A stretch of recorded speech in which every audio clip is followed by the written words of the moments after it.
My name is Emma. I am 29 years old, and I live in a quiet neighborhood in Chicago called Lincoln Park. It's a peaceful place with tall trees, small shops, and friendly neighbors. Many people say I have a good life. I have a husband, a nice apartment, and a stable job at a bookstore. But deep inside, I am not happy. Every day, I wake up with a heavy heart. 1 year ago, I made a big mistake. I married a man named Leo. He is 32 years old. Leo is a good man. He is kind, gentle, and always smiles. But I do not love him. I married him not because of love, but because I was angry and sad. I wanted to forget my ex-boyfriend, Alex, who broke my heart. I wanted to move on quickly, so I said yes when Leo asked me to marry him. At that time, I thought marriage would help me feel better. I believed that maybe love would come later, but love never came. And now, I am the one who is hurting Leo. He does everything to make me happy. He brings me flowers on Fridays. He cooks dinner when I feel tired. He writes small notes and puts them in my lunch bag. He calls me my sunshine and always kisses my forehead. Many women would feel lucky to have a man like him, but I feel sad because I cannot love him back. One night, we were sitting on the balcony. The stars were bright, and the air was warm. Leo looked at me and said, "Emma, I know you don't love me yet, but I believe you will. I will wait. My love is strong enough for both of us." His words made me want to cry. He was so full of hope, but I had no hope inside me. I felt like I was lying every day. I smiled when I didn't want to. I said thank you when I felt nothing. I was living a life that didn't belong to me. My mother once told me, "Emma, love can grow with time. Marriage is not always about strong feelings. It is about kindness, respect, and patience." I tried to believe her. I tried to be patient. But every day, I felt more and more like a stranger in my own life. One Friday evening, Leo made a special dinner for me. He cooked my favorite dish, chicken pasta with garlic bread. He lit candles, played soft music, and even wore the blue shirt I liked. He said, "This is for you, Emma. You are my everything." I looked at him, smiled a little, and said, "Thank you." But inside, I felt empty. I could not enjoy the food. I could not enjoy the music. I felt like I was acting in a play, not living a real life. After dinner, Leo took my hand and said, "Let's go for a walk."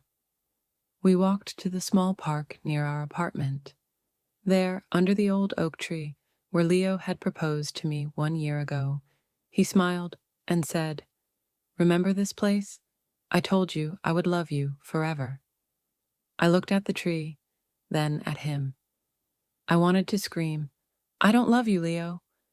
But I stayed quiet. I didn't want to hurt him. He looked so happy, so full of love, and I felt like a terrible person. That night, I couldn't sleep. I stared at the ceiling for hours. I thought about my life, my choices, and my heart. I asked myself, will I ever feel happy again? The next morning, my best friend Nina called me. She said, "Emma, your voice sounds tired. Are you okay?" I wanted to say yes, but I couldn't lie, so I told her the truth. "I don't love Leo," I said softly. "I married him because I wanted to forget someone else. But I feel trapped now. I feel sad every day." Nina was quiet for a moment. Then she said, "Maybe you need some space. Maybe time apart will help you understand your heart better." I shook my head. "It's not time, Nina. My heart just doesn't feel anything for him." Later that day, I sat with Leo on the sofa. I tried to speak. "Leo," I said, "I need to talk to you." But before I could say more, he stopped me. "I know what you're going to say," he said quickly. Please don't give up on us yet, Emma. I still believe we can make this work. His eyes were full of hope again, and I felt worse. I didn't want to destroy his hope, but I knew I couldn't give him what he needed. I felt tired, like I was carrying a heavy bag every day. One Sunday, Leo asked me something that shocked me. Emma, he said, do you want to have a baby? I think it will bring us closer. I froze. I didn't know what to say. The idea of having a child with someone I didn't love scared me. I looked down at my hands and said quietly, I'm not ready, Leo. He nodded slowly. He looked hurt, but he didn't push me. That made me feel even worse. He was always gentle, always kind, and I was always silent, always distant. That night, I wrote in my journal, I feel like I'm drowning in this marriage. Leo is a good man, but I can't be the wife he deserves.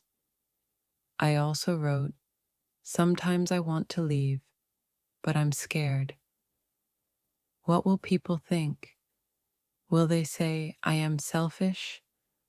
Will they say I didn't try hard enough? One evening, I packed a small bag. I planned to leave. I looked at Leo while he was sleeping. He looked peaceful. He looked happy. I stood by the door, holding my bag, but I couldn't do it. I put the bag down and sat on the floor. I cried quietly. The next morning, Leo made coffee for me. He kissed my cheek and said, Good morning, my love. I believe in us. His words broke my heart again. I wanted to scream, Stop hoping. But I stayed quiet again. I walked to the window and looked at the street. A dog was running, kids were laughing, and the sun was shining.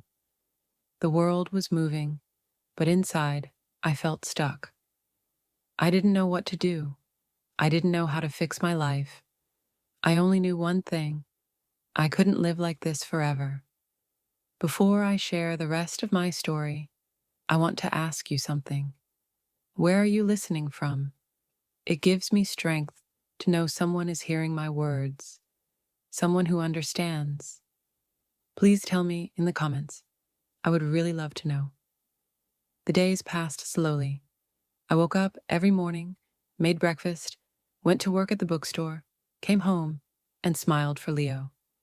But inside, I was tired. I was tired of pretending. One Saturday, Leo came home early with 2 movie tickets in his hand. He said, Emma, let's go out tonight. Just you and me. I want to see you smile again. I nodded and said, okay. But I didn't want to go. I just didn't want to say no. That evening, I wore a nice dress and put on lipstick. I looked happy, but I didn't feel happy. At the theater, Leo held my hand. He laughed at the funny scenes. He looked at me often, hoping to see joy on my face. I tried to smile, but my smile didn't feel real. After the movie, he said, That was fun, right? I said, Yes, it was nice. But deep inside, I felt cold. When we reached home, Leo made tea for both of us. We sat on the couch, and he put his arm around me. He whispered, I missed you, Emma. I looked away. I didn't answer. I felt bad. I knew I was hurting him every day, not with words, but with silence. The next morning, I went to see my friend Nina. We sat at a cafe near the lake. The sky was cloudy, and the wind was cold. Nina looked at me with worried eyes. Emma, you don't look well, she said. You look tired. I took a deep breath and told her everything again. Nina, I feel like I'm in a box with no door. I want to leave, but I'm scared. Leo is a good man. Everyone will hate me if I hurt him. Nina took my hand and said, No one can live your life for you. If you're not happy, you must be honest. Leo deserves the truth, and so do you. Her words touched me, but they didn't take away the fear. What if I hurt Leo too much? What if I regret leaving? That night, I sat by the window and looked outside. The street was quiet. Lights from other homes were glowing. I wondered if people in those homes were happy. Did they also pretend like me? Leo came and sat beside me. He looked at me with gentle eyes and said, "Emma, you've been so quiet lately. I feel like I'm losing you." I wanted to tell him the truth, but I couldn't. I looked at him and said, "I'm just tired. Work has been busy." He didn't say anything. He just nodded. I could see the sadness in his eyes. The next week, Leo planned a short trip. He said, "Let's go to Lake Geneva for the weekend, just you and me. Maybe the fresh air will help." I didn't want to go, but I said yes again. I didn't want to hurt him. We drove for 2 hours. The lake was calm, the trees were green, and the sky was blue. It was beautiful, but I felt nothing inside. Leo booked a small hotel by the water. In the evening, we walked along the shore. He took pictures and laughed. He held my hand and said, "This is nice, right?" I didn't know what to say. My heart was silent. I felt like I was walking in a dream that wasn't mine. That night in the hotel, Leo gave me a small box. I opened it and saw a necklace with a tiny heart. He said, "This is for you. My heart is yours." I looked at the necklace and felt tears in my eyes, not because I was happy, but because I knew I didn't deserve his love. "Thank you," I said, my voice low. Later, when he fell asleep, I sat on the floor near the bed. I didn't want to cry out loud. I just sat there, thinking. I thought about the day we met. I remembered how kind Leo was to me when Alex left. He helped me, listened to me, and made me smile again. But I never felt love for him. I married Leo because I was broken. I didn't think clearly. I thought being with someone nice was better than being alone. But now, I see it as worse to live without love. When we came back to Chicago, I started writing letters to myself. I didn't show them to anyone. I just wrote what I felt. One letter said, "Emma, you are not a bad person. You made a mistake, but you didn't do it with hate. You wanted to feel better, but now you must be brave. You must find your truth." Another letter said, "Leo is not your enemy. He is a good man, but he is not your home. You cannot give him what he needs." Writing helped me understand myself. It helped me see my own pain clearly. A few days later, Nina called me and said, "Emma, you sound stronger." I said, "I'm thinking about telling Leo everything. He deserves the truth." She said, "I'm proud of you." That evening, I made tea and asked Leo to sit with me. My hands were shaking. "I need to tell you something," I said. He looked at me and said, "Okay." I took a deep breath. "Leo, I care about you. You are a good man, but I don't love you. I never did. I married you because I was hurting. I thought love would come later, but it didn't." Leo was quiet. He didn't move. His face was calm, but his eyes were wet. He said softly, "I knew, Emma. I saw it in your eyes. I just didn't want to believe it." Tears rolled down my cheeks. "I'm so sorry," I said. "I never wanted to hurt you." Leo nodded. "I love you, Emma. I really do. But I can't be the only one trying. If your heart isn't here, I can't hold you back." His words broke me. He was still kind. Even when I was honest, even when I gave him pain, he stayed kind. We sat in silence for a long time. No shouting, no blame, just sadness. Real, quiet sadness. That night, I slept on the couch. I looked at the wall and whispered, "I told the truth. I finally told the truth." I didn't know what would happen next. I didn't know if I would leave soon or if we would talk more, but I felt lighter. For the first time in months, I felt like I was breathing. The next few days were quiet. Leo and I still lived in the same apartment, but we didn't talk much. We both needed space to think. I slept in the small guest room. He slept alone in our bedroom. In the mornings, Leo still made coffee. He still left a cup on the kitchen table for me. But now, there were no notes, no smiles, just silence. I went to work and tried to stay busy. I helped customers at the bookstore, arranged books, cleaned shelves, and answered questions. But my heart was not in the work. My mind was always thinking about what would happen next. One afternoon, Nina came to see me at the shop. She gave me a hug and said, "How are you doing?" "I'm okay," I said. "It's hard, but I feel more honest now." Nina smiled. "That's a good start. What will you do next?" "I think I need to leave," I said quietly. "It's time." That evening, I told Leo I wanted to move out. He didn't look surprised. He asked, "Do you have a place to go?" "Yes," I said. "Nina offered me her guest room for now." Leo nodded. He was quiet for a moment. Then he said, "Emma, I'm not angry. I'm just sad. But maybe this is the right thing." I felt tears in my eyes. "I never wanted to break your heart," I said. He gave a small smile. "You didn't break my heart, Emma.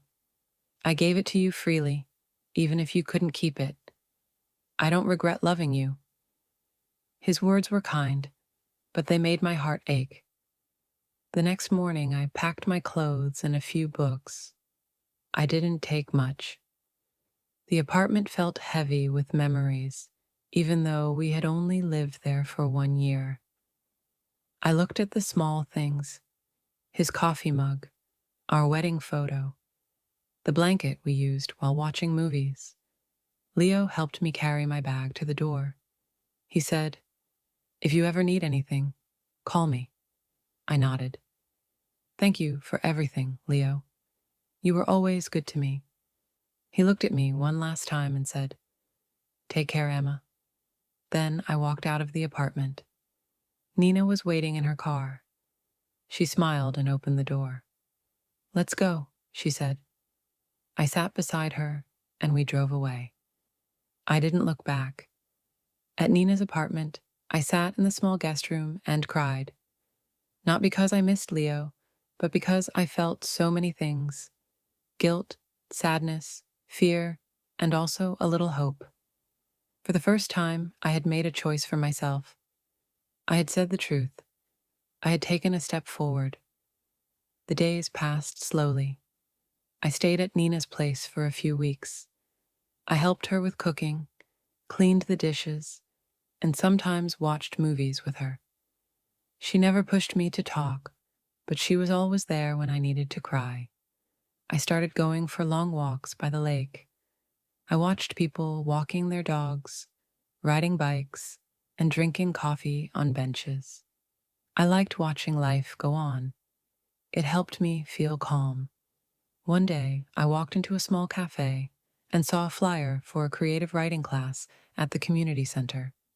Something inside me said, "Try this." So I signed up.